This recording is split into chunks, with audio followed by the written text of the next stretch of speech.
അത് തന്നെയല്ലേ കര കവിഞ്ഞ് കയറുമല്ലേ, കര കവിഞ്ഞ് കയറുമല്ലേ, ഏറ്റം കൊണ്ട സമയമാണ്.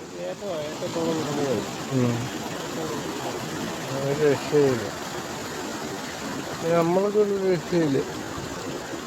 ഇത് നമ്മൾ പറയാൻ നിൽക്കത്തില്ല. ഞാനിപ്പോൾ അതിന് മോട്ടറിൻ്റെ സാമാനം എല്ലാം കൂടെ കൊണ്ടുപോയി കൊടുത്തേച്ച് വരുമോ.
പ്രദീപേ, ഇനി കൂർമനയുള്ളതുണ്ടോ? കൂർമനയുള്ളത്